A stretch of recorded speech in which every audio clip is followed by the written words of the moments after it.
हाँ, ਤੁਸੀਂ ਸੁਣ ਰਹੇ ਹੋ ਪੰਜਾਬੀ ਰੇਡੀਓ USA ਮੇਰਾ ਨਾਮ ਹੈ ਦਿਲਪ੍ਰੀਤ ਸਿੰਘ। ਹੁਣ ਸਮਾਂ ਹੋ ਗਿਆ ਖਬਰ ਤੇ ਨਜ਼ਰ ਬਲਤੇਜ ਪ੍ਰੋਗਰਾਮ ਸ਼ੁਰੂ ਕਰਨ ਤੋਂ ਪਹਿਲਾਂ ਅਸੀਂ ਅੱਜ ਦੇ ਸਪਾਂਸਰਾਂ ਦਾ ਬਹੁਤ ਧੰਨਵਾਦ ਕਰਨਾ ਚਾਹੁੰਦੇ ਹਾਂ। ਖਾਲਸਾ ਇੰਸ਼ੋਰੈਂਸ, ਗੁਰਦੀਪ ਸਿੰਘ ਬਿਰਦੀ ਕਲੋਵਿਸ ਤੋਂ, ਇਸ਼ਨਜੀਤ ਸਿੰਘ ਖਲੋਟੀ ਯੂਬਾ ਸਿਟੀ ਤੋਂ, ਸਤਨਾਮ ਸਿੰਘ ਸ਼ੇਰਗਿੱਲ ਸੈਲਮਾ ਤੋਂ, ਬਹਾਦਰ ਸਿੰਘ ਗਿੱਲ ਫਾਊਲਰ ਤੋਂ, ਗੁਰਬੀਰ ਸਿੰਘ ਬਰਾੜ ਫਰੈਜ਼ਨੋ ਤੋਂ, ਮਨਦੀਪ ਸਿੰਘ ਅਤੇ ਸਰਬਜੀਤ ਕੌਰ ਸੈਨ ਹੋਜ਼ੇ ਤੋਂ, ਕਸ਼ਮੀਰ ਸਿੰਘ ਸੈਕਰਾਮੈਂਟੋ ਤੋਂ, ਹਰਵਿੰਦਰ ਸਿੰਘ ਸਮਰਾ ਯੂਬਾ ਸਿਟੀ ਤੋਂ, ਹਰਬੰਸ ਸਿੰਘ ਉੱਪਲ ਯੂਬਾ ਸਿਟੀ ਤੋਂ, ਏਰੋ ਟਰੱਕ ਸੇਲ ਫੌਂਟੈਨਾ ਤੋਂ ਪੁਰਾਣੇ ਟਰੱਕ ਐਂਡ ਟਰੇਲੇ ਵੇਚ ਰਹੇ ਜੀ। ਤੇ ਇਹ ਸਪਾਂਸਰਾਂ ਦਾ ਬਹੁਤ ਧੰਨਵਾਦ ਕਰਦੇ ਹਾਂ ਜੀ। ਤੇ ਹੁਣ ਜੀ ਬਲਤੇਜ ਪੰਨੂ ਜੀ, ਸਤਿ ਸ਼੍ਰੀ ਅਕਾਲ, ਸਵਾਗਤ ਹੈ ਜੀ ਤੁਹਾਡਾ। ਸਤਿ ਸ਼੍ਰੀ ਅਕਾਲ ਜੀ, ਧੰਨਵਾਦ ਦਿਲਪ੍ਰੀਤ ਜੀ, ਬਹੁਤ ਮਿਹਰਬਾਨੀ।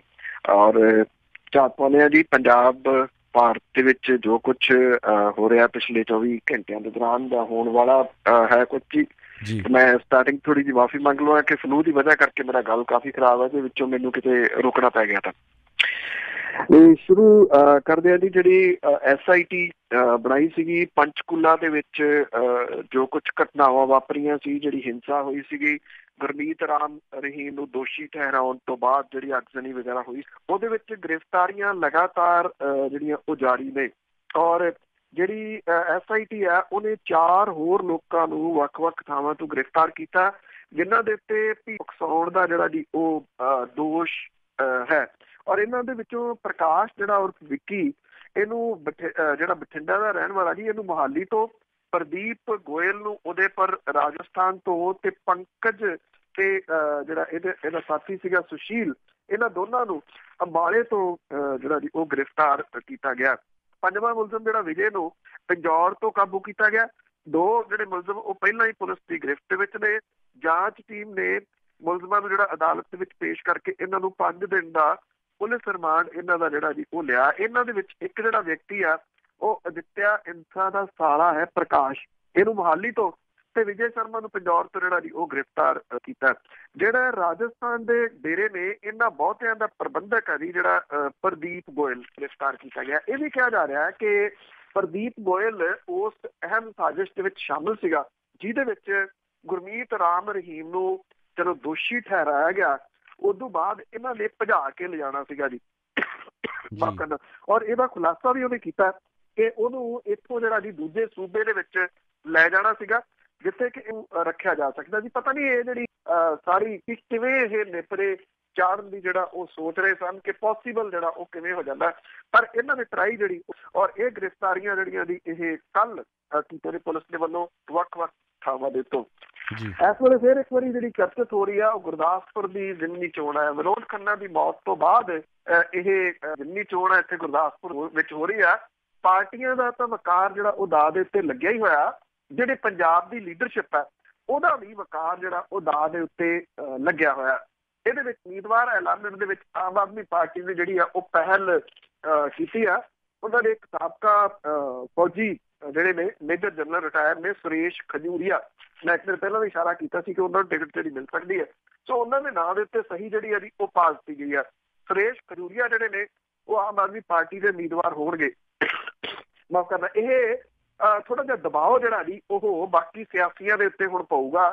ਦਬਾਓ ਇਸ ਕਰਕੇ ਕਿ ਸੁਰੇਸ਼ ਖਜੂਰੀਆ ਜਿਹੜੇ ਨੇ ਉਹ ਲੋਕਲ ਨੇ ਇੱਥੋਂ ਦੇ ਰਹਿਣ ਵਾਲੇ, ਇਸ ਕਰਕੇ ਦੂਜੀਆਂ ਪਾਰਟੀਆਂ ਨੇ ਉਹ ਗਰੇਜ ਕਰ ਸਕਦੀਆਂ ਨੇ ਬਾਹਰੋਂ ਕਿਸੇ ਕੈਂਡੀਡੇਟ ਨੂੰ ਲਿਆਉਣ ਦੇ ਵਾਸਤੇ। ਕੈਪਟਨ ਅਮਰਿੰਦਰ ਸਿੰਘ ਹੋਰੀ ਲੰਡਨ ਤੋਂ ਮੁੜ ਆਏ ਨੇ, ਉਹਨਾਂ ਦੀ ਮੁਲਾਕਾਤ ਸੋਨੀਆ ਗਾਂਧੀ ਹੋਰਾਂ ਦੇ ਨਾਲ ਹੈ, ਤੇ ਜਿਹੜਾ ਜੀ ਉਮੀਦਵਾਰ ਐਲਾਨਿਆ ਜਾ ਸਕਦਾ ਕਾਂਗਰਸ ਦੇ ਵੱਲੋਂ।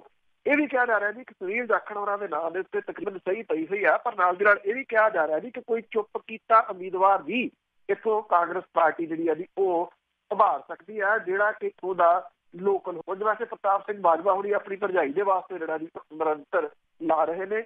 ਵੇਖਦੇ ਆ ਜੀ ਕਿ ਗੁਣਾ ਜਿਹੜਾ ਉਹ ਸੁਨੀਲ ਜਾਖੜ ਤੇ ਪੈਂਦਾ ਜਾਂ ਫਿਰ ਉੱਥੋਂ ਕੋਈ ਲੋਕਲ ਉਮੀਦਵਾਰ ਸਾਹਮਣੇ ਆਉਂਦਾ। ਭਾਰਤੀ ਜਨਤਾ ਪਾਰਟੀ ਦੇ ਜਿਹੜੇ 2 ਉਮੀਦਵਾਰ ਨੇ ਉਹਨਾਂ ਦੇ ਵਿੱਚ ਸੰਘਰਸ਼ ਜਾਰੀ ਹੈ। ਕਵਿਤਾ ਖੰਨਾ ਜਿਹੜੀ ਵਿਨੋਦ ਖੰਨਾ ਦੀ ਪਤਨੀ ਹੈ, ਤੇ ਜਿਹੜਾ ਸਲਾਰੀਆ, ਇਹਨਾਂ ਦੋਨਾਂ ਦੇ ਵੱਲੋਂ ਜਿਹੜੀਆਂ ਜੀ ਕੋਸ਼ਿਸ਼ਾਂ ਦਿੱਲੀ ਦੇ ਵਿੱਚ ਕੀਤੀਆਂ ਜਾ ਰਹੀਆਂ ਨੇ। ਇਹਨਾਂ ਦੇ ਵਿੱਚੋਂ ਇੱਕ ਜਿਹੜਾ ਜੀ ਉਹ ਰਾਮਦੇਵ ਦੀ ਸ਼ਰਨ ਦੇ ਵਿੱਚ ਦੱਸੀਦਾ, ਤੇ ਦੂਜੀ ਜਿਹੜੀ ਉਮੀਦਵਾਰ ਹੈ ਜੀ ਉਹ ਸ਼੍ਰੀ ਰਵੀ ਸ਼ੰਕਰ ਦੀ ਸ਼ਰਨ ਦੇ ਵਿੱਚ ਹੈ ਕਿ ਸਾਨੂੰ ਟਿਕਟ ਜਿਹੜੀ ਹੈ ਜੀ ਉੱਥੋਂ ਦਵਾਓ। ਲੀਡਰਸ਼ਿਪ ਜਿਹੜੀ ਹੈ ਜੀ ਪੰਜਾਬ ਦੀ, ਉਹਨਾਂ ਦਾ ਵਕਾਰ ਇਸ ਸੀਟ ਦੇ ਉੱਤੇ ਦਾਅ ਤੇ ਲੱਗਿਆ। ਜੇ ਆਮ ਆਦਮੀ ਪਾਰਟੀ ਦੀ ਗੱਲ ਕਰੀਏ ਤਾਂ ਭਗਵੰਤ ਮਾਨ ਹੋਰੀ ਜਿਹੜੇ ਕਿ ਪੰਜਾਬ ਦੇ ਆਮ ਆਦਮੀ ਪਾਰਟੀ ਦੇ ਪ੍ਰਧਾਨ ਨੇ, ਉਹਨਾਂ ਦੀ ਇਹ ਪਰਖ ਦੀ ਘੜੀ ਹੋਊਗੀ ਤੇ ਉਹਨਾਂ ਦੇ ਪ੍ਰਧਾਨਗੀ ਜਿਹੜੀ ਆ ਉਹ ਹਾਸਲ ਕਰਨ ਤੋਂ ਬਾਅਦ ਇਹ ਪਹਿਲੀ ਚੋਣ ਹੈ। ਇਹਦੇ ਵਿੱਚ ਕਾਰਗੁਜ਼ਾਰੀ ਕਿਹੋ ਜਿਹੀ ਰਹਿੰਦੀ ਹੈ। ਸੁਖਪਾਲ ਖਹਿਰਾ ਹੋਰੀ ਜਿਹੜੇ ਕਿ ਵਿਰੋਧੀ ਧਿਰ ਦੇ ਨੇਤਾ ਨੇ, ਉਹਨਾਂ ਦੀ ਕਾਰਗੁਜ਼ਾਰੀ ਦੀ ਇਹ ਪਰਖ ਕੈਪਟਨ ਅਮਰਿੰਦਰ ਸਿੰਘ ਹੋਰਾਂ ਨੇ, ਜਿਨ੍ਹਾਂ ਨੇ ਸਰਕਾਰ 6 ਮਹੀਨੇ ਪਹਿਲਾਂ ਬਣਾਈ ਸੀਗੀ, ਉਹਨਾਂ ਦੇ ਜਿਹੜੀ ਇਹ ਜਾਂਚ ਪਰਖ ਹੋਊਗੀ ਕਿ ਜਿਵੇਂ ਕਿਹਾ ਜਾ ਰਿਹਾ ਕਿ ਐਂਟੀ ਇਨਕੰਬੈਂਸੀ ਜਿਹੜੀ ਹੈ ਜੀ ਉਹ ਸਟਾਰਟ ਹੋ ਚੁੱਕੀ ਹੈ ਕਿ ਲੋਕ ਇਹਦੇ ਬਾਰੇ ਕੀ ਸੋਚਦੇ ਨੇ, ਸਰਕਾਰ ਦੇ ਬਾਰੇ। ਇਹ ਬੜੀ ਵੱਡੀ ਪਰਖ ਹੋ ਮਾਫ ਕਰਨਾ ਜਿਹੜੇ ਭਾਰਤੀ ਜਨਤਾ ਪਾਰਟੀ ਆ ਉਹਦੇ ਵਾਸਤੇ ਵੀ ਇਹ ਪਰਖ ਦੀ ਘੜੀ ਹੈ, ਕਿਉਂਕਿ ਮੋਦੀ ਸੈਕਟਰ ਜਿਹੜਾ ਉਹ ਡੇ ਬਾਈ ਡੇ ਮੁਲਕ ਦੇ ਵਿੱਚੋਂ ਡਾਊਨ ਤੁਰਿਆ ਜਾ ਰਿਹਾ। ਵੈਸੇ ਇੱਕ ਜਿਹੜਾ ਅਖਬਾਰ ਹੈ ਉਹਦੀ ਕੱਲ ਮੈਂ ਰਿਪੋਰਟ ਬੜੀ ਡਿਟੇਲ 'ਚ ਪੜ੍ਹੀ ਸੀ ਕਿ RSS ਵੀ ਇਸ ਗੱਲੋਂ ਲੈ ਕੇ ਫਿਕਰਮੰਦ ਹੈ ਕਿ ਜਿਹੜੀ ਭਾਰਤੀ ਜਨਤਾ ਪਾਰਟੀ ਦੀ ਸਰਕਾਰ ਹੈ ਉਹਦਾ ਗ੍ਰਾਫ ਡੇ ਬਾਈ ਡੇ ਜਿਹੜਾ ਉਹ ਡਿੱਗ ਰਿਹਾ। ਸ਼ਾਇਦ ABVP ਜਿਹੜੀ ਆ ਉਹਦੀਆਂ ਚੋਣਾਂ ਦੇ ਵਿੱਚ ਉਹਦੀ ਹਾਰ ਕਿਤੇ ਨਾ ਕਿਤੇ ਇਹ ਵੀ ਇਸ ਪਾਸੇ ਵੱਲ ਨੂੰ ਜਿਹੜਾ ਉਹ ਇਸ਼ਾਰਾ ਕਰਦੀ ਹੈ। ਚਲੋ ਜੇ ABVP ਦੀ ਹਾਰ ਦੀ ਗੱਲ ਚੱਲੀ ਹੈ ਤਾਂ ਜਿਹੜੇ ਸਟੂਡੈਂਟ ਚੋਣਾਂ ਨੇ ਇਹ ਬੜਾ ਸਮਾਂ ਪਹਿਲਾਂ ਜਿਹੜੀਆਂ ਕਾਲਜਾਂ ਦੇ ਵਿੱਚ ਜਿਹੜੀਆਂ ਸੀਗੀਆਂ ਉਹਨਾਂ ਦੇ ਉੱਤੇ ਰੋਕ ਲੱਗ ਗਈ ਸੀ, ਜਦੋਂ ਪੰਜਾਬ ਦੇ ਵਿੱਚ ਮਾੜੇ ਦਿਨ ਹੁੰਦੇ ਸੀਗੇ, ਕਾਲੇ ਦਿਨ ਪੰਜਾਬ ਦੇ ਵਿੱਚ। ਹਾਲਾਂਕਿ ਇਹ ਸਾਰਾ ਕੁਝ ਜਿਹੜਾ ਇਹ ਬੀਤੇ ਸਮੇਂ ਦੀ ਗੱਲ ਬਣ ਗਿਆ। ਮੁੜ ਕੇ ਉਸ ਤੋਂ ਬਾਅਦ ਕਿਸੇ ਪਾਰਟੀ ਨੇ ਜਾਂ ਕਿਸੇ ਸਰਕਾਰ ਨੇ ਜਿਹੜੀਆਂ ਸਟੂਡੈਂਟ ਚੋਣਾਂ ਹੁੰਦੀਆਂ ਸੀਗੀਆਂ ਉਹਨਾਂ ਦਾ ਜਮਹੂਰੀ ਹੱਕ ਜਿਹੜਾ ਸੀਗਾ ਜੀ ਉਹਨੂੰ ਬਹਾਲ ਕਰਨ ਦਾ ਕੋਈ ਯਤਨ ਜਿਹੜਾ ਉਹ ਕੀਤਾ। 3.5 ਦਹਾਕਿਆਂ ਤੋਂ ਪੰਜਾਬ ਦੇ ਵਿੱਚ ਇਹ ਸਟੂਡੈਂਟ ਚੋਣਾਂ ਜਿਹੜੀਆਂ ਉਹ ਨਹੀਂ ਹੋਈਆਂ, ਜਿਹੜੀਆਂ ਕਾਲਜਾਂ ਦੇ ਵਿੱਚ ਸੀਗੀਆਂ। 6.5 ਲੱਖ ਵਿਦਿਆਰਥੀ ਜਿਹੜੇ ਨੇ ਉਹ ਇਸ ਜਮਹੂਰੀ ਹੱਕ ਤੋਂ ਵਾਂਝੇ ਨੇ, ਕਿਉਂਕਿ ਇਹ ਸਟੂਡੈਂਟ ਜਿਹੜੇ ਨੇਤਾ ਮਾਫ ਕਰਨਾ ਇਹੀ ਅੱਗੇ ਸਿਆਸਤ ਦੇ ਵਿੱਚ ਆਉਂਦੇ ਹੁੰਦੇ ਸੀਗੇ, ਪਰ ਸਿਆਸੀ ਪਾਰਟੀਆਂ ਨੇ ਤਕਰੀਬਨ ਜਿਹੜੇ ਜੀ ਉਹ ਰਾਹ ਇਹਨਾਂ ਦੇ ਬੰਦ ਕਰ ਦਿੱਤੇ। ਜਿਹੜੀਆਂ ਪ੍ਰਾਈਵੇਟ ਯੂਨੀਵਰਸਿਟੀਆਂ ਨੇ ਉਹਨਾਂ ਦੇ ਗਲ ਦੇ ਹੇਠੋਂ ਨਹੀਂ ਉਤਰਦੀ ਵਿਦਿਆਰਥੀ ਚੋਣਾਂ ਦੀ ਜਿਹੜੀ ਗੱਲ ਉਹ ਹੋਣ ਹੀ ਨਹੀਂ ਦੇਣਾ ਚਾਹੁੰਦੇ। ਉਹਨਾਂ ਨੂੰ ਲੱਗਦਾ ਜੇ ਵਿਦਿਆਰਥੀ ਜਥੇਬੰਦਕ ਹੋ ਗਏ ਤਾਂ ਇਹਨਾਂ ਯੂਨੀਵਰਸਿਟੀਆਂ ਦੇ ਵੱਲੋਂ ਜਦੋਂ ਮਰਜ਼ੀ ਦਿਲ ਕਰਦਾ ਜੀ ਫੀਸਾਂ ਦੇ ਵਿੱਚ ਵਾਧਾ, ਦੂਜਾ ਤੀਜਾ, ਉਹਦੇ ਫਿਰ ਵਿਰੋਧ ਦੇ ਵਿੱਚ ਖੜੇ ਹੋਣਗੇ, ਜਿਹਦੇ ਕਰਕੇ ਉਹ ਸੰਘੀ ਰੱਖਣਾ ਚਾਹੁੰਦੇ ਨੇ। ਜਿਹੜੀਆਂ ਯੂਨੀਵਰਸਿਟੀ ਦੇ ਵਿੱਚ ਚੋਣਾਂ ਨੇ ਜਿਹੜੀਆਂ ਉਹ ਚੱਲ ਰਹੀਆਂ ਨੇ ਉਹਦੇ ਵਿੱਚ ਜਿਹੜੇ ਚੰਦ ਵੱਡੇ ਘਰਾਂ ਦੇ ਕਾਕੇ ਨੇ ਜਾਂ ਜਿਹੜੇ ਲੀਡਰ ਨੇ ਆਲਰੇਡੀ ਪਾਰਟੀਆਂ ਦੇ ਵਿੱਚ ਉਹਨਾਂ ਦੇ ਮੁੰਡੇ ਭਤੀਜੇ ਉਹੀ ਇਹਨਾਂ ਚੋਣਾਂ ਦੇ ਵਿੱਚ ਪਾਰਟੀਸਪੇਟ ਕਰਦੇ ਨੇ, ਕਿਉਂਕਿ ਕਾਲਜ ਚੋਂ ਨਿਕਲੇ ਹੋਏ ਜਿਹੜੇ ਸਟੂਡੈਂਟ ਆਗੂ ਸੀਗੇ ਉਹ ਅਕਸਰ ਯੂਨੀਵਰਸਿਟੀ ਦੀਆਂ ਚੋਣਾਂ ਦੇ ਵਿੱਚ ਪਾਰਟੀਸਪੇਟ ਕਰਦੇ ਨੇ। ਸੋ ਕਾਲਜ ਦੀਆਂ ਜਿਹੜੀਆਂ ਚੋਣਾਂ ਨੇ ਉਹ ਮੁਕੰਮਲ ਬੰਦ ਕਰਕੇ ਇੱਕ ਕਿਸਮ ਦੇ ਨਾਲ ਜਿਹੜੀ ਇਹ ਟਕਸਾਲ ਹੁੰਦੀ ਸੀ ਜਿੱਥੋਂ ਇਹ ਨਿਕਲਦੇ ਸੀਗੇ ਜਿਹੜੇ ਨੇਤਾ, ਉਹ ਬੰਦ ਕੀ ਹੋਈ ਆ 3.5 ਦਹਾਕਿਆਂ ਤੋਂ। ਤੇ ਕੋਈ ਇਹਨਾਂ ਦੇ ਹੱਕ ਦੇ ਵਿੱਚ ਜਿਹੜਾ ਜੀ ਜਾਂ ਇਹਨਾਂ ਨੂੰ ਲਾਗੂ ਕਰਾਉਣ ਦੇ ਵਿੱਚ ਦੁਬਾਰਾ ਸ਼ੁਰੂ ਕਰਾਉਣ ਦੇ ਵਾਸਤੇ ਕੋਈ ਪਾਰਟੀ ਇੰਟਰਸਟਡ ਲੱਗਦੀ ਹੋਈ ਨਹੀਂ, ਕਿਉਂਕਿ ਇਸੇ ਕਰਕੇ ਉਹ ਬੋਲ ਨਹੀਂ ਰਹੇ ਇਸ ਮਾਮਲੇ ਦੇ ਉੱਤੇ। ਸ਼੍ਰੋਮਣੀ ਗੁਰਦੁਆਰਾ ਪ੍ਰਬੰਧਕ ਕਮੇਟੀ ਚਰਚਾ ਤਾਂ ਇੱਕ ਵਾਰੀ ਫੇਰ ਉਹ ਇਸ ਗੱਲ ਨੂੰ ਲੈ ਕੇ ਕਿ ਜਿਹੜੇ ਸਾਬਕਾ ਜਥੇਦਾਰ ਨੇ ਦਮਦਮਾ ਸਾਹਿਬ ਦੇ ਗਿਆਨੀ ਗੁਰਮੁਖ ਸਿੰਘ ਹੋਰੀ, ਉਹਨਾਂ ਨੇ ਜਿਹੜਾ ਘਰ ਦਾ ਬਿਜਲੀ ਤੇ ਪਾਣੀ ਦਾ ਕਨੈਕਸ਼ਨ ਕੱਟ ਦਿੱਤਾ ਅੰਮ੍ਰਿਤਸਰ ਦੇ ਵਿੱਚ। ਇਹ ਘਰ ਜਿਹੜਾ ਜੀ ਗਿਆਨੀ ਗੁਰਮੁਖ ਸਿੰਘ ਹੋਰਾਂ ਨੂੰ ਮਿਲਿਆ ਹੋਇਆ ਸੀਗਾ, ਜਦੋਂ ਉਹਨਾਂ ਨੂੰ ਜਥੇਦਾਰੀ ਤੋਂ ਲਾਤਾ, ਜਥੇਦਾਰੀ ਤੋਂ ਲਾਉਣ ਦਾ ਜਿਹੜਾ ਜੀ ਕਾਰਨ ਸਾਰੇ ਜਾਣਦੇ ਨੇ ਕਿ ਉਹਨਾਂ ਨੇ ਖੁਲਾਸੇ ਕੁਝ ਕਰ ਦਿੱਤੇ ਸੀਗੇ ਕਿ ਜਦੋਂ ਸਰਸੇ ਵਾਲੇ ਨੂੰ ਮੁਆਫੀ ਦਿੱਤੀ ਗਈ ਆ ਤੇ ਉਹ ਸੁਖਬੀਰ ਸਿੰਘ ਬਾਦਲ ਹੋਰਾਂ ਦੇ ਸਿੱਧੇ ਦਖਲ ਦੀ ਵਜ੍ਹਾ ਕਰਕੇ ਦਿੱਤੀ ਗਈ ਸੀ ਤੇ ਚਿੱਠੀ ਜਿਹੜੀ ਆ ਜੀ ਚੰਡੀਗੜ੍ਹ ਤੋਂ ਆਈ ਸੀ। ਇਹ ਖੁਲਾਸੇ ਉਹਨਾਂ ਨੇ ਜਦੋਂ ਕੀਤੇ ਸੀਗੇ ਤੇ ਕਾਫੀ ਰੌਲਾ ਰੱਪਾ ਪਿਆ ਸੀਗਾ। ਮੁੜ ਕੇ ਉਹਨਾਂ ਨੂੰ ਜਿਹੜਾ ਜੀ ਉਹ ਜਥੇਦਾਰੀ ਤੋਂ ਲਾਂਭੇ ਕਰ ਦਿੱਤਾ ਗਿਆ। ਹੁਣ ਸ਼੍ਰੋਮਣੀ ਗੁਰਦੁਆਰਾ ਪ੍ਰਬੰਧਕ ਕਮੇਟੀ ਕਹਿੰਦੀ ਹੈ ਕਿ ਉਹ ਘਰ ਖਾਲੀ ਨਹੀਂ ਕਰ ਰਹੇ, ਜਿਹਦੇ ਕਰਕੇ ਉਹਨਾਂ ਦਾ ਜਿਹੜਾ ਜੀ ਬਿਜਲੀ ਤੇ ਪਾਣੀ ਦਾ ਕਨੈਕਸ਼ਨ ਕੱਟਿਆ ਗਿਆ। ਜਿਹੜੇ ਗਿਆਨੀ ਗੁਰਮੁਖ ਸਿੰਘ ਹੋਰੀ ਆ ਉਹ ਕਹਿੰਦੇ ਕਿ ਮੇਰੇ ਬੱਚਿਆਂ ਦੇ ਐਗਜ਼ਾਮ ਨੇ, ਉਦੋਂ ਪਹਿਲਾਂ ਜਿਹੜਾ ਜੀ ਉਹ ਕਿਵੇਂ ਇਹ ਘਰ ਖਾਲੀ ਕਰ ਦੇਣ। ਇਸ ਘਰ ਦੇ ਵਿੱਚ ਉਹਨਾਂ ਦੇ ਬਿਰਧ ਮਾਤਾ ਪਿਤਾ ਤੇ ਉਹਨਾਂ ਦੇ ਬੱਚੇ ਵਗੈਰਾ ਜਿਹੜੇ ਆ ਜੀ ਉਹ ਰਹਿੰਦੇ ਆ, ਕਿਉਂਕਿ ਸੋਸ਼ਲ ਮੀਡੀਆ ਦੇ ਉੱਤੇ ਇੱਕਦਮ ਇਹ ਖਬਰ ਜਿਹੜੀ ਸੀ ਵੱਡੇ ਪੱਧਰ ਦੇ ਉੱਤੇ ਆਉਣੀ ਸ਼ੁਰੂ ਹੋ ਗਈ। ਉਹਦੇ ਨਾਲ ਥੋੜਾ ਪ੍ਰੈਸ਼ਰ ਜਿਹੜਾ ਸੀ ਸ਼੍ਰੋਮਣੀ ਗੁਰਦੁਆਰਾ ਪ੍ਰਬੰਧਕ ਕਮੇਟੀ ਦੇ ਉੱਤੇ ਪੈ ਗਿਆ ਤੇ ਸ਼ਾਮ ਹੁੰਦੇ ਹੁੰਦੇ ਜਿਹੜੀ ਸੀਗੀ ਰਾਤ ਹੁੰਦੇ ਹੁੰਦੇ ਐਕਚੁਅਲੀ ਇਹ ਬਿਜਲੀ ਜਿਹੜੀ ਸੀ ਦੁਬਾਰਾ ਬਹਾਲ ਕਰ ਦਿੱਤੀ ਗਈ। ਸ਼੍ਰੋਮਣੀ ਗੁਰਦੁਆਰਾ ਪ੍ਰਬੰਧਕ ਕਮੇਟੀ ਕਹਿੰਦੀ ਹੈ ਕਿ ਜਿਹੜੇ ਗਿਆਨੀ ਗੁਰਮੁਖ ਸਿੰਘ ਹੋਰੀ ਨੇ ਇਹ ਤੁਰੰਤ ਇਸ ਘਰ ਨੂੰ ਖਾਲੀ ਕਰਨ, ਪਰ ਇਹ ਜਿਹੜਾ ਹੋਛਾਪਣ ਉਹਨਾਂ ਨੇ ਜਿਹੜਾ ਇਹ ਹੋਛੇ ਹੱਥ ਕੰਡੇ ਜਿਹੜੇ ਅਪਣਾਏ ਆ, ਇਹਦੀ ਚਪੇੜ ਜਿਹੜੀ ਆ ਜੀ ਉਹ ਨਿਖੇਧ ਹੋ ਰਹੀ ਹੈ ਕਿ ਭਾਵੇਂ ਕੁਝ ਵੀ ਹੈ ਉਹ ਇੱਕ ਸਾਬਕਾ ਜਥੇਦਾਰ ਨੇ ਇਹੋ ਐਸਜੀਪੀਸੀ ਨੂੰ ਇਹ ਤਰੀਕਾ ਨਹੀਂ ਸੀ ਅਪਣਾਉਣਾ ਚਾਹੀਦਾ। ਗਿਆਨੀ ਗੁਰਮੁਖ ਸਿੰਘ ਹੋਰੀ ਘਰ ਕਦੋਂ ਖਾਲੀ ਕਰਦੇ ਆ ਜੀ? ਇਹਦੇ ਵਾਸਤੇ ਤਾਂ ਅਜੇ ਉਹਨਾਂ ਨੇ ਕਿਹਾ ਕਿ ਕੁਝ ਮਹੀਨਿਆਂ ਤੱਕ ਉਹ ਖਾਲੀ ਕਰ ਦੇਣਗੇ ਕਿਉਂਕਿ ਉਹਨਾਂ ਦੇ ਬੱਚਿਆਂ ਦੇ ਐਗਜ਼ਾਮ ਨੇ ਜੀ। ਅਕਸਰ ਜਿਹੜੀ ਗੱਲ ਹੈ ਉਹ ਕਿਸਾਨਾਂ ਦੇ ਉੱਤੇ ਚੜੇ ਕਰਜ਼ੇ ਦੀ ਜਿਹੜੀ ਆ ਉਹ ਚੱਲਦੀ ਆ, ਪਰ ਜਿਹੜੀਆਂ ਖੁਦਕੁਸ਼ੀਆਂ ਹੋ ਰਹੀਆਂ ਨੇ ਉਹਦੇ ਵਿੱਚ ਕਿਸਾਨ ਮਜ਼ਦੂਰ ਵੀ ਸ਼ਾਮਲ ਨੇ। ਇੱਕ ਜਿਹੜੇ ਤਕਰੀਬਨ 13 ਪਿੰਡਾਂ ਦੇ ਵਿੱਚ ਖੇਤ ਮਜ਼ਦੂਰਾਂ ਦੇ ਸਿਰ ਚੜੇ ਕਰਜ਼ਿਆਂ ਦੇ ਸੰਬੰਧੀ ਇੱਕ ਸਰਵੇਖਣ ਜਿਹੜਾ ਉਹ ਕੀਤਾ ਗਿਆ। ਪੰਜਾਬ ਖੇਤ ਮਜ਼ਦੂਰ ਯੂਨੀਅਨ ਦੇ ਵੱਲੋਂ ਇਹ ਮਾਲਵੇ ਦੇ ਪਿੰਡ 13 ਦੇ ਵਿੱਚ ਇਹਨਾਂ 'ਚ ਸਰਵੇਖਣ ਕੀਤਾ ਗਿਆ ਔਰ ਇਹਦੇ ਵਿੱਚ ਇਹ ਰਿਪੋਰਟ ਜਿਹੜੀ ਪੇਸ਼ ਕੀਤੀ ਗਈ ਆ ਕਿ 1618 ਪਰਿਵਾਰਾਂ ਦੇ ਵਿੱਚੋਂ 1364 ਪਰਿਵਾਰਾਂ ਦੇ ਸਿਰ ਜਿਹੜਾ ਉਹ ਕਰਜ਼ੇ ਦਾ ਵੱਡਾ ਜਿਹੜਾ ਜੀ ਉਹ ਬੋਝ ਹੈ। ਇਹਦੇ ਵਿੱਚ 12 ਕਰੋੜ 47 ਲੱਖ 20 ਹਜ਼ਾਰ 499 ਰੁਪਏ ਦਾ ਕਰਜ਼ਾ ਹੈ। ਇਹ ਕਰਜ਼ਾ ਪਰ ਪਰਿਵਾਰ ਜਿਹੜਾ ਜੀ 91,000 ਤੇ 400 ਰੁਪਏ ਬਣਦਾ। ਇਹਦੇ ਵਿੱਚ ਇਹ ਕਿਹਾ ਗਿਆ ਜੀ ਕਿ 10 ਏਕੜ ਜ਼ਮੀਨ ਤੋਂ ਵੱਧ ਮਾਲਕੀ ਵਾਲੇ ਕਿਸਾਨਾਂ ਤੇ ਜ਼ਗੀਰਦਾਰਾਂ ਦੇ ਵੱਲੋਂ ਖੇਤ ਮਜ਼ਦੂਰਾਂ ਨੂੰ ਦਿੱਤੇ ਕਰਜ਼ੇ ਦੀ ਰਕਮ ਜਿਹੜੀ ਆ 1 ਕਰੋੜ 92 ਲੱਖ 69,900 ਰੁਪਏ ਬਣਦੀ ਆ। ਸਰਕਾਰੀ ਤੇ ਪ੍ਰਾਈਵੇਟ ਬੈਂਕਾਂ ਤੇ ਕੋਆਪਰੇਟਿਵ ਸੁਸਾਇਟੀਆਂ ਦੇ ਕਰਜ਼ੇ ਦੀ ਰਕਮ ਜਿਹੜੀ ਆ ਉਹ 2 ਕਰੋੜ 2 ਲੱਖ 20,969 ਰੁਪਏ ਬਣਦੀ ਹੈ। 5 ਤੋਂ 10 ਏਕੜ ਤੱਕ ਦੀ ਮਾਲਕੀ ਵਾਲੇ ਕਿਸਾਨਾਂ ਤੋਂ ਜਿਹੜਾ ਲਿਆ ਕਰਜ਼ਾ ਉਹ ਕਰੀਬ 94,000 ਰੁਪਏ, 5 ਏਕੜ ਦੀ ਮਾਲਕੀ ਵਾਲੇ ਕਿਸਾਨਾਂ ਤੋਂ ਲਿਆ ਕਰਜ਼ਾ ਕਰੀਬ 86,000 ਰੁਪਏ, ਸੋਨਕਾਰਾਂ ਤੋਂ ਲਿਆ ਕਰਜ਼ਾ ਤੇ ਰਿਸ਼ਤੇਦਾਰਾਂ ਤੋਂ ਲਿਆ ਕਰਜ਼ਾ ਜਿਹੜਾ ਜੀ ਉਹ ਕੋਈ 17 ਲੱਖ ਰੁਪਏ ਜਿਹੜਾ ਜੀ ਉਹ ਬਣਦਾ। ਇਹ ਕਿਹਾ ਗਿਆ ਜੀ ਕਿ ਜਿਹੜੇ ਖੇਤੂਰ ਨੇ ਉਹਨਾਂ ਨੂੰ 18 ਤੋਂ 60% ਉੱਚੀਆਂ ਦਰਾਂ ਦੇ ਉੱਤੇ ਵਿਆਜ ਜਿਹੜਾ ਉਹ ਤਾਰਨਾ ਪੈਂਦਾ ਹੈ। ਖੇਤ ਮਜ਼ਦੂਰ ਜਿਹੜੇ ਨੇ ਉਹਨਾਂ ਦੇ ਵੱਲੋਂ ਬਿਮਾਰੀਆਂ ਦੇ ਇਲਾਜ ਦੇ ਵਾਸਤੇ ਕੁਝ 40,000 ਰੁਪਈਆ, ਘਰਾਂ ਦੀ ਉਸਾਰੀ ਦੇ ਵਾਸਤੇ 3 ਕਰੋੜ 4 ਲੱਖ 36,000 ਰੁਪਏ, ਘਰੇਲੂ ਲੋੜਾਂ ਲਈ ਜਾਂ 2 ਜਿਹੜੇ ਟਾਈਮ ਦੀ ਰੋਟੀ ਹੈ ਉਹਦੇ ਵਾਸਤੇ 1 ਕਰੋੜ 89 ਲੱਖ ਰੁਪਏ ਤੇ ਧੀਆਂ ਪੁੱਤਾਂ ਦੇ ਵਿਆਹਾਂ ਦੇ ਵਾਸਤੇ ਕੋਈ 1 ਕਰੋੜ 80 ਲੱਖ ਰੁਪਏ ਦੀ ਕਰਜ਼ੇ ਦੀ ਰਕਮ ਤੋਂ ਖਰਚ ਕੀਤੇ ਗਏ ਆ ਜੀ। ਇਹ ਕਿਹਾ ਗਿਆ ਕਿ ਜਿਹੜੀਆਂ ਸਰਕਾਰਾਂ ਨੇ ਉਹ ਅਕਸਰ ਇਹਨਾਂ ਨੂੰ ਅਣਗੌਲੇ ਕਰ ਦਿੰਦੀਆਂ ਨੇ, ਭਾਵ ਕਿ ਖੇਤ ਮਜ਼ਦੂਰ ਦੀ ਗੱਲ ਕੋਈ ਨਹੀਂ ਕਰਦਾ, ਕਿਸਾਨਾਂ ਦੀ ਜਿਹੜੀ ਹੈ ਜੀ ਉਹ ਗੱਲ ਹੋ ਰਹੀ ਹੈ। ਵੈਸੇ ਰਿਪੋਰਟ ਦੇ ਅੰਕੜੇ ਸਹੀ ਨੇ ਬਿਲਕੁਲ, ਖੇਤ ਮਜ਼ਦੂਰ ਵੀ ਬਹੁਤ ਔਖੇ ਨੇ। ਸਵਾਲ ਇਹ ਹੈ ਕਿ ਕਿਸਾਨਾਂ ਦੀ ਬਾਂਹ ਕਿਹੜਾ ਫੜੀ ਜਾ ਰਹੀ ਹੈ। ਕਿਸਾਨ ਜਿਹੜੇ ਨੇ ਉਹ ਵੀ ਲਾਰੇ ਲੱਪੇ ਦੇ ਵਿੱਚ ਜ਼ਿੰਦਗੀ ਜਿਉਣ ਦੇ ਵਾਸਤੇ ਮਜਬੂਰ ਨੇ।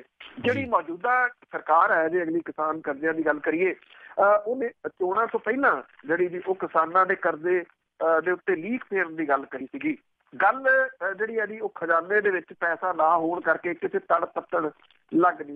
ਕੈਪਟਨ ਅਮਰਿੰਦਰ ਸਿੰਘ ਹੋਰੀ ਲੰਡਨ ਗਏ ਹੋਏ ਸਨ, ਵਾਪਸ ਆ ਗਏ ਨੇ। ਦੇਖਦੇ ਆ ਕਿ ਉਹ ਆ ਕੇ ਹੁਣ ਜਿਹੜਾ ਜੀ ਇਸ ਮਾਮਲੇ ਨੂੰ ਕੀ ਕਰਦੇ ਆ। ਉਹਦੇ ਵੈਸੇ ਕਿਉਂਕਿ ਚੋਣ ਜ਼ਾਬਤਾ ਗੁਰਦਾਸਪੁਰ ਦੇ ਵਿੱਚ ਲੱਗਿਆ ਹੋਇਆ, ਉਹ ਵੀ ਕਹਿ ਸਕਦੇ ਆ ਕਿ ਅਜੇ ਕੋਈ ਐਲਾਨ ਸੰਭਵ ਨਹੀਂ ਹੈ 11 ਅਕਤੂਬਰ ਤੱਕ, ਜਦੋਂ ਤੱਕ ਇਹ ਚੋਣ ਨਹੀਂ ਹੋ ਜਾਂਦੀ।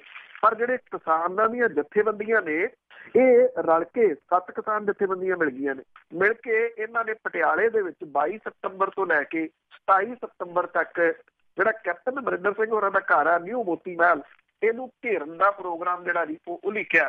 ਹੁਣ ਇੱਥੇ ਬਹੁਤ ਸਖਤੀ ਜਿਹੜੀ ਆ ਜੀ ਉਹ ਪੁਲਿਸ ਨੇ ਪਟਿਆਲੇ ਦੇ ਵਿੱਚ ਹੋਈ ਆ। ਦਫਾ 144 ਲੱਗ ਗਈ ਹੈ। ਕੈਪਟਨ ਅਮਰਿੰਦਰ ਸਿੰਘ ਹੋਰਾਂ ਦੇ ਘਰ ਦੇ ਆਲੇ ਦੁਆਲੇ ਵੱਡੀਆਂ ਰੋਕਾਂ ਲਾ ਕੇ ਟ੍ਰੈਫਿਕ ਨੂੰ ਜਿਹੜਾ ਉਹ ਡਾਈਵਰਟ ਕੀਤਾ ਗਿਆ ਤਾਂ ਕਿ ਇਹ ਕਿਸਾਨ ਜਿਹੜੇ ਆ ਉਹ ਕਿਤੇ ਘਰ ਦੇ ਮੂਹਰੇ ਆ ਕੇ ਚੋਰੀ ਛਿਪੇ ਨਾ ਬਹਿ ਜਾਣ। ਵੱਡੀ ਗਿਣਤੀ ਦੇ ਵਿੱਚ ਪੁਲਿਸੀਏ ਜਿਹੜੇ ਆ ਜੀ ਉਹ ਤਾਇਨਾਤ ਇੱਥੇ ਕੀਤੇ ਗਏ ਆ। ਜਿਹੜੀ ਧਾਰਾ 144 ਜੋ ਮੈਂ ਤੁਹਾਨੂੰ ਦੱਸਿਆ ਕਿ ਲਾਈ ਗਈ ਹੈ, ਜਿਹੜੇ ਕਿਸਾਨ ਨੇ ਉਹ ਪਿੰਡਾਂ ਦੇ ਵਿੱਚ ਉਹਨਾਂ ਦੇ ਵੱਲੋਂ ਨੁੱਕੜ ਮੀਟਿੰਗਾਂ ਕੀਤੀਆਂ ਜਾ ਰਹੀਆਂ ਨੇ, ਰਸਤ ਕੀਤੀ ਜਾ ਰਹੀ ਹੈ ਤਾਂ ਕਿ 22 ਸਤੰਬਰ ਤੋਂ ਲੈ ਕੇ 27 ਸਤੰਬਰ ਤੱਕ ਰੋਟੀ ਪਾਣੀ ਦਾ ਜਿਹੜਾ ਇੰਤਜ਼ਾਮ ਕਰਨਾ ਕਿਸਾਨਾਂ ਦਾ, ਉਹਦੇ ਵਾਸਤੇ ਰਸਤ ਦਾ ਜਿਹੜਾ ਜੀ ਉਹ ਪ੍ਰਬੰਧ ਕੀਤਾ ਜਾ ਸਕੇ। ਨਿਊ ਮੋਤੀ ਮਹਿਲ ਦੇ ਨੇੜੇ ਤਾਂ ਸ਼ਾਇਦ ਹੋ ਸਕਦਾ ਜੀ ਪੁਲਿਸ ਉਹਨਾਂ ਨੂੰ ਨਾ ਜਾਣ ਦੇਵੇ, ਪਰ ਇਹ ਪੋਲੋ ਗਰਾਊਂਡ ਜਾਂ ਇਹਦੇ ਨੇੜੇ ਤੇੜੇ ਕਿਤੇ ਮੋਰਚਾ ਲਾ ਕੇ ਬਹਿ ਸਕਦੇ ਆ। ਪ੍ਰਸ਼ਾਸਨ ਦੇ ਵਾਸਤੇ ਵੱਡੀ ਸਿਰਦਰਦੀ ਜਿਹੜੀ ਆ ਜੀ ਉਹ ਖੜੀ ਹੋ ਗਈ ਆ। ਜਿਹੜੀਆਂ 7 ਕਿਸਾਨ ਜਥੇਬੰਦੀਆਂ ਨੇ ਇਹਨਾਂ ਦੇ ਆਗੂਆਂ ਨੂੰ ਗ੍ਰਿਫਤਾਰ ਕਰਨ ਦੇ ਵਾਸਤੇ ਇਸ ਵੇਲੇ ਪੰਜਾਬ ਭਰ ਦੇ ਵਿੱਚ ਛਾਪੇਮਾਰੀ ਕੀਤੀ ਜਾ ਰਹੀ ਹੈ। ਜਿਹੜੇ ਬਹੁਤੇ ਆਗੂ ਨੇ ਉਹ ਰੂਪੋਸ਼ ਹੋ ਗਏ ਨੇ ਤਾਂ ਕਿ ਇਹ ਜਿਹੜਾ ਧਰਨਾ ਹੈ ਇਹਨੂੰ ਸਫਲ ਬਣਾਉਣ ਦੇ ਵਾਸਤੇ ਉਹ ਉਸੇ ਦਿਨ ਹੀ ਸਾਹਮਣੇ ਜਿਹੜਾ ਉਹ ਆ ਸਕਣ। ਪਰ ਇਹਨਾਂ ਦੇ ਜਿਹੜਾ ਜੀ ਫੜਨ ਦੇ ਵਾਸਤੇ ਥਾਂ ਥਾਂ ਦੇ ਉੱਤੇ ਪੁਲਿਸ ਦੀ ਛਾਪੇਮਾਰੀ ਹੈ। ਇਹ ਵੀ ਕਿਹਾ ਜਾ ਰਿਹਾ ਕਿ ਗ੍ਰਿਫਤਾਰੀਆਂ ਕਾਫੀ ਹੱਦ ਤੱਕ ਹੋਈਆਂ ਨੇ ਤੇ ਅਗਲੇ 2-4 ਦਿਨਾਂ ਦੇ ਤੱਕ ਹੋਰ ਵੱਡੇ ਪੱਧਰ ਤੇ ਗ੍ਰਿਫਤਾਰੀਆਂ ਹੋਣ ਦੇ ਆਸਾਰ ਨੇ। ਪਿਛਲੇ ਦਿਨੀ ਮੰਤਰੀ ਸਿੰਘ ਬਾਦਲ ਤੇ ਨਵਜੋਤ ਸਿੰਘ ਸਿੱਧੂ ਹੋਰਾਂ ਦੇ ਨਾਲ ਇਹਨਾਂ ਜਥੇਬੰਦੀਆਂ ਦੀ ਮੀਟਿੰਗ ਹੋਈ ਸੀਗੀ, ਉਹਦੇ ਵਿੱਚ ਕਾਫੀ ਗਰਮਾ ਗਰਮੀ ਹੋਈ। ਕਿਸਾਨਾਂ ਦੇ ਆਗੂ ਜਿਹੜੇ ਆ ਜੀ ਉਹ ਗੱਲ ਮੰਨਣ ਦੇ ਵਾਸਤੇ ਤਿਆਰ ਨਹੀਂ ਸਰਕਾਰ ਦੀ ਕਿ ਉਹਨਾਂ ਨੂੰ ਸਮਾਂ ਹੋਰ ਜਿਹੜਾ ਉਹ ਦਿੱਤਾ ਜਾਵੇ। ਇਸ ਕਰਕੇ ਇਹ ਮੋਰਚਾ ਤਕਰੀਬਨ ਕਹਿ ਸਕਦੇ ਹੋ ਕਿ 22 ਤਰੀਕ ਤੋਂ ਲੱਗੂਗਾ ਤੇ ਪ੍ਰਸ਼ਾਸਨ ਦੇ ਵਾਸਤੇ ਵੱਡੀ ਮੁਸੀਬਤ ਜਿਹੜੀ ਆ ਜੀ ਖੜੀ ਹੋਊਗੀ। ਇੱਥੇ ਭਾਰਤ ਦੇ ਵਿੱਚ ਜਿਹੜੀਆਂ ਗੈਸ ਦੀਆਂ ਪ੍ਰਾਈਸਿਸ ਨੇ, ਪੈਟਰੋਲ ਤੇ ਡੀਜ਼ਲ ਦੀਆਂ, ਉਹਨਾਂ ਦੇ ਵਿੱਚ ਲਗਾਤਾਰ ਵਾਧਾ ਜਿਹੜਾ ਇਸ ਵੇਲੇ ਲੋਕਾਂ ਦਾ ਧੂਆਂ ਕੱਢੀ ਜਾ ਰਿਹਾ। ਜਿਹੜਾ ਚਰਚਾ ਵੱਡੇ ਪੱਧਰ ਦੇ ਉੱਤੇ ਆ ਕਿ ਇੰਟਰਨੈਸ਼ਨਲ ਲੈਵਲ ਦੇ ਉੱਤੇ ਕਰੂਡ ਆਇਲ ਜਿਹੜਾ ਉਹਦੀ ਕੀਮਤ ਜਿਹੜੀ ਹੈ 50 ਤੋਂ 52 ਡਾਲਰ ਪ੍ਰਤੀ ਬੈਰਲ ਹੈ। ਪਰ ਦੇਸ਼ ਦੇ ਵਿੱਚ ਵੱਖ-ਵੱਖ ਸੂਬਿਆਂ ਦੇ ਵਿੱਚ ਤੇਲ ਦੀ ਜਿਹੜੀ ਕੀਮਤ ਹੈ ਉਹ 70 ਰੁਪਏ ਤੋਂ ਲੈ ਕੇ 80 ਰੁਪਏ ਲੀਟਰ ਤੱਕ ਜਿਹੜੀ ਇਸ ਵੇਲੇ ਹੈ। ਜਦੋਂ ਆਮ ਲੋਕ ਜਿਹੜੇ ਉਹ ਪਰੇਸ਼ਾਨ ਨੇ ਤਾਂ ਇਸ ਟਾਈਮ ਦੇ ਉੱਤੇ ਜਿਹੜੀਆਂ ਵਿਰੋਧੀ ਧਿਰਾਂ ਨੇ ਉਹ ਸਰਗਰਮ ਹੋ ਜਾਂਦੀਆਂ, ਉਹ ਲੋਕਾਂ ਦੇ ਮੁੱਦੇ ਉਠਾਉਂਦੀਆਂ ਨੇ। ਪਰ ਹੈਰਾਨਗੀ ਵਾਲੀ ਗੱਲ ਇਹ ਆ, ਏਡੇ ਵੱਡੇ ਪੱਧਰ ਦੇ ਉੱਤੇ ਇਹਦਾ ਚਰਚਾ ਹੋ ਰਿਹਾ, ਲੋਕਾਂ ਦੇ ਵਿੱਚ ਹਾਹਾਕਾਰ ਜਿਹੜੀ ਹੈ ਜੀ ਉਹ ਮਚੀ ਹੋਈ ਹੈ, ਪਰ ਵਿਰੋਧੀ ਧਿਰਾਂ ਦੀ ਚੁੱਪ ਜਿਹੜੀ ਆ ਉਹ ਸਮਝ ਨਹੀਂ ਆ ਰਹੀ। ਵਿਰੋਧੀ ਧਿਰਾਂ ਬਿਲਕੁਲ ਚੁੱਪੇ ਇਸ ਮਸਲੇ ਦੇ ਉੱਤੇ, ਉਹ ਕੋਈ ਗੱਲ ਜਿਹੜੀ ਆ ਜੀ ਉਹ ਨਹੀਂ ਕਰ ਰਹੇ, ਨਾ ਲੋਕਾਂ ਦੇ ਹੱਕ ਦੇ ਵਿੱਚ ਉਹ ਖੜੇ ਹੋ ਕੋਈ ਇੰਟਰਸਟਡ ਹੀ ਲੱਗਦੇ ਨੇ। ਉਹ ਚਾਹੇ ਕਾਂਗਰਸ ਲਾ ਲਓ, ਚਾਹੇ ਜਿਹੜੀਆਂ ਤੁਸੀਂ ਸੂਬੇ ਦੀ ਸਿਆਸਤ ਦੀਆਂ ਜਿਹੜੀਆਂ ਵਿਰੋਧੀ ਧਿਰਾਂ ਲੈ ਲਓ, ਸਾਰੇ ਇਸ ਮਾਮਲੇ ਦੇ ਉੱਤੇ ਚੁੱਪ ਵੱਟੀ, ਜਿਵੇਂ ਇਹ ਮਿਲ ਕੇ ਸਾਰੇ ਜਾਣੇ ਜਿਹੜੀ ਆ ਉਹ ਖੇਡ ਰਹੇ ਹੋਣ। ਕੁਝ ਪੱਤਰਕਾਰ ਜਿਹੜੇ ਜ਼ਰੂਰ ਹੈਗੇ ਆ ਜਿਹੜੇ ਕਿ ਵੱਖੋ ਵੱਖਰੀਆਂ ਰਿਪੋਰਟਾਂ ਤੇ ਅੰਕੜੇ ਜਿਹੜੇ ਆ ਜੀ ਉਹ ਪੇਸ਼ ਕਰਕੇ ਦੱਸ ਰਹੇ ਆ ਕਿ ਲੋਕਾਂ ਦਾ ਧੂੰਆਂ ਇਹ ਪੈਟਰੋਲ ਤੇ ਡੀਜ਼ਲ ਦੀਆਂ ਕੀਮਤਾਂ ਕਿਵੇਂ ਕੱਢ ਰਹੀਆਂ। ਪਰ ਵਿਰੋਧੀ ਧਿਰਾਂ ਜਿਹੜੀਆਂ ਕਿ ਅਕਸਰ ਮੁੱਦੇ ਦੀ ਭਾਲ ਦੇ ਰਹਿੰਦੀਆਂ ਨੇ, ਉਹਨਾਂ ਨੂੰ ਜਾਂ ਤਾਂ ਇਹ ਲੱਗਦਾ ਕਿ ਇਹ ਕੋਈ ਮੁੱਦਾ ਬਹੁਤਾ ਵੱਡਾ ਹੈ ਹੀ ਨਹੀਂਗਾ, ਜਾਂ ਫਿਰ ਅਜੇ ਉਹ ਨੀਂਦ ਦੇ ਵਿੱਚੋਂ ਜਿਹੜਾ ਜੀ ਉਹ ਜਾਗਣਾ ਨਹੀਂ ਚਾਹੁੰਦੀਆਂ। ਇਸੇ ਕਰਕੇ ਕੇਂਦਰੀ ਮੰਤਰੀ ਜਿਹੜਾ ਜੀ ਉਹ ਇੱਥੋਂ ਕਹਿੰਦਾ ਕਿ ਪੈਟਰੋਲ ਤੇ ਡੀਜ਼ਲ ਜਿਨ੍ਹਾਂ ਨੇ ਲੈਣਾ ਹੁੰਦਾ ਉਹਨਾਂ ਕੋਲੇ ਪੈਸੇ ਬਥੇਰੇ ਆ, ਉਹ 4 ਪੈਸੇ ਵੱਧ ਦੇ ਕੇ ਮਰ ਨਹੀਂ ਚੱਲੇ। ਇੱਥੋਂ ਤੱਕ ਗੱਲ ਜਿਹੜੀ ਹੈ ਜੀ ਇੱਕ ਮਿਨਿਸਟਰ ਕਹਿ ਰਿਹਾ, ਭਾਵ ਕਿ ਸ਼ਾਇਦ ਉਹਨੂੰ ਵੀ ਪਤਾ ਕਿ ਵਿਰੋਧੀ ਧਿਰਾਂ ਜਦੋਂ ਬੋਲਦੀਆਂ ਹੀ ਨਹੀਂ, ਫਿਰ ਜੋ ਮਰਜ਼ੀ ਆ ਉਹ ਕਰੀ ਜਾਵੇ ਜਿਹੜੀ ਸਰਕਾਰ। ਔਰ ਇਸ ਵੇਲੇ ਮਾਲਾ ਮਾਲ ਹੋਈਆਂ ਪਈਆਂ ਨੇ ਜਿਹੜੀਆਂ ਤੇਲ ਵੇਚਣ ਵਾਲੀਆਂ ਕੰਪਨੀਆਂ, ਜਦੋਂ ਕਿ ਲੋਕਾਂ ਦਾ ਕਚੂਮਰ ਜਿਹੜਾ ਜੀ ਉਹ ਨਿਕਲਿਆ ਪਿਆ। ਪਿਛਲੇ ਦਿਨੀ ਜਿਹਨਾਂ ਦਾ 2 ਦਿਨ ਪਹਿਲਾਂ ਦੀ ਦੇਹਾਂਤ ਹੋ ਗਿਆ ਸੀਗਾ, air chief marshal Arjan Singh ਹੋਰਾਂ ਦਾ, ਉਹਨਾਂ ਦਾ ਅੰਤਮ ਸੰਸਕਾਰ ਜਿਹੜਾ ਅੱਜ ਕੀਤਾ ਜਾਊਗਾ। ਉਹਨਾਂ ਨੂੰ ਸ਼ਰਧਾਂਜਲੀ ਜਿਹੜੀ ਹੈ ਜੀ ਉਹ ਰਾਸ਼ਟਰਪਤੀ ਪ੍ਰਧਾਨ ਮੰਤਰੀ ਹੋਰਾਂ ਨੇ ਕੱਲ ਭੇਟ ਕੀਤੀ। ਹੁਣ ਜਿਹੜਾ ਸ਼੍ਰੋਮਣੀ ਗੁਰਦੁਆਰਾ ਪ੍ਰਬੰਧਕ ਕਮੇਟੀ ਇੱਕ ਫੈਸਲਾ ਕੀਤਾ ਜਿਹੜਾ ਕਿ ਚੰਗਾ ਫੈਸਲਾ ਹੈ।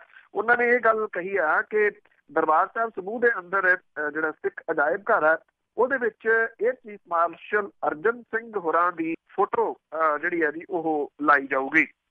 ਏਅਰ ਚੀਫ ਮਾਰਸ਼ਲ ਹੋਰਾਂ ਨੇ 1965 ਦੀ ਜੰਗ ਦੇ ਵਿੱਚ ਭਾਰਤੀ ਹਵਾਈ ਫੌਜ ਦੀ ਅਗਵਾਈ ਕੀਤੀ। ਦੇਸ਼ ਦੀ ਰੱਖਿਆ ਦੇ ਵਿੱਚ ਉਹਨਾਂ ਦਾ ਬਹੁਤ ਵੱਡਾ ਜਿਹੜਾ ਜੀ ਉਹ ਯੋਗਦਾਨ ਸੀਗਾ। ਇਸੇ ਕਰਕੇ ਕਿਹਾ ਗਿਆ ਜੀ ਕਿ ਇੱਥੇ ਇਹਨਾਂ ਦੀ ਫੋਟੋ ਜਿਹੜੀ ਆ ਉਹ ਲਾਈ ਜਾਊਗੀ। ਜਨਰਲ ਹਰਬਖਸ਼ ਸਿੰਘ 1971 ਦੀ ਜੰਗ ਦੇ ਨਾਇਕ ਲੈਫਟੀਨੈਂਟ ਜਨਰਲ ਜਗਜੀਤ ਸਿੰਘ ਅਰੋੜਾ ਜਿਹੜੇ ਜੀ ਉਹਨਾਂ ਨੇ ਕਿਹਾ ਕਿ ਸਿੱਖ ਕੌਮ ਦੇ ਅਨਮੋਲ ਹੀਰੇ ਨੇ। ਇਹਨਾਂ ਦੀਆਂ ਤਸਵੀਰਾਂ ਪਹਿਲਾਂ ਹੀ ਕੇਂਦਰੀ ਸਿੱਖ ਅਜਾਇਬ ਘਰ ਦੇ ਵਿੱਚ ਜਿਹੜਾ ਜੀ ਉਹ ਲਾਉਣ ਦਾ ਫੈਸਲਾ ਲਿਆ ਜਾ ਚੁੱਕਿਆ। ਜਿਹੜੇ ਅਰਜਨ ਉਹਨਾਂ ਦੀ ਇੱਕ ਖਾਸੀਅਤ ਜਿਹੜੀ ਹੈ ਜੀ ਇੱਕ ਦੋ ਇਹ ਦੱਸੀਆਂ ਜਾਂਦੀਆਂ ਕਿ ਇੱਕ ਤਾਂ ਉਹ ਸਿਆਸਤ ਤੋਂ ਦੂਰ ਰਹੇ ਥੋੜਾ, ਉਹਨਾਂ ਨੇ ਆਪਣੇ ਉੱਤੇ ਸਿਆਸਤਦਾਨਾਂ ਨੂੰ ਕਦੀ ਹਾਵੀ ਨਹੀਂ ਹੋਣ ਦਿੱਤਾ ਔਰ ਐਕਟਿਵ ਬੜਾ ਉਹ ਰਹੇ। ਇੰਨੀ ਏਜ ਦੇ ਵਿੱਚ ਹੀ ਉਹ ਹਮੇਸ਼ਾ ਵਰਦੀ ਦੇ ਵਿੱਚ ਜਿੱਥੇ ਵੀ ਕਿਸੇ ਵੀ ਸਮਾਗਮ ਦੇ ਵਿੱਚ ਉਹਨਾਂ ਨੂੰ ਬੇਸ਼ੱਕ ਉਹ ਇਹਨਾਂ ਦੇ ਨਾਲ ਵੀਲ ਚੇਅਰ ਦੇ ਉੱਤੇ ਸਨ, ਪਰ ਉਹ ਬਿਲਕੁਲ ਤਿਆਰ ਹੋ ਕੇ ਵਰਦੀ ਦੇ ਵਿੱਚ ਹਰ ਜਗ੍ਹਾ ਦੇ ਉੱਤੇ ਜਾਂਦੇ ਸਨ। ਜਦੋਂ ਸਾਬਕਾ ਰਾਸ਼ਟਰਪਤੀ ਅਬਦੁਲ ਕਲਾਮ ਜੀ ਦੀ ਜਿਹੜੀ ਆ ਉਹ ਡੈਥ ਹੋਈ ਆ ਤਾਂ ਉਸ ਮੌਕੇ ਦੇ ਤੋਂ ਵੀਲ ਚੇਅਰ ਤੇ ਉਹਨਾਂ ਨੂੰ ਸ਼ਰਧਾਂਜਲੀ ਦੇਣ ਗਏ। ਬਹੁਤ ਮੁਸ਼ਕਲ ਦੇ ਨਾਲ ਉਹ ਉੱਠ ਕੇ ਖੜੇ ਹੋਏ, ਉੱਠ ਕੇ ਸਲੂਟ ਕਰਕੇ ਜਿਹੜਾ ਸੀਗਾ ਜੀ ਉਹ ਫੇਰ ਚੇਅਰ ਦੇ ਉੱਤੇ ਬੈਠ ਗਏ। ਇਹ ਕੁਝ ਚੀਜ਼ਾਂ ਸਨ ਜਿਹੜੀਆਂ ਕਿ air chief marshal Arjan Singh ਹੋਰਾਂ ਦੀ ਪਰਸਨੈਲਿਟੀ ਨੂੰ ਜਿਹੜਾ ਜੀ ਉਹ ਦਰਸਾਉਂਦੀਆਂ ਸਨ। ਸੋ ਇਹ ਇੱਕ ਹੀਰਾ ਜੀ ਜਿਹੜਾ ਦੁਨੀਆ ਤੋਂ ਤੁਰ ਗਿਆ, ਪਰ ਉਹਨਾਂ ਦੀ ਜ਼ਿੰਦਗੀ ਇੱਕ ਸਫਲ ਕਹੀ ਜਾ ਸਕਦੀ ਆ। ਉਹ 98 ਸਾਲਾਂ ਦੇ ਸਨ ਜੀ। ਇਹ ਸਨ ਅੱਜ ਦੀ ਕੁਝ ਜਾਣਕਾਰੀ ਔਰ ਮੈਂ ਮਾਫੀ ਚਾਹੁੰਦਾ ਜੀ ਵਿੱਚੋਂ ਜਿਹੜਾ ਉਹ ਅਟਕਣਾ ਪਿਆ ਗੱਲ ਖਰਾਬ ਹੋਣ ਦੀ ਵਜ੍ਹਾ ਕਰਕੇ। Thank you very much Dilpreet, ਮਿਹਰਬਾਨੀ ਜੀ, ਸਤਿ ਸ਼੍ਰੀ ਅਕਾਲ। ਕੱਲ ਨੂੰ ਮਿਲਦੇ।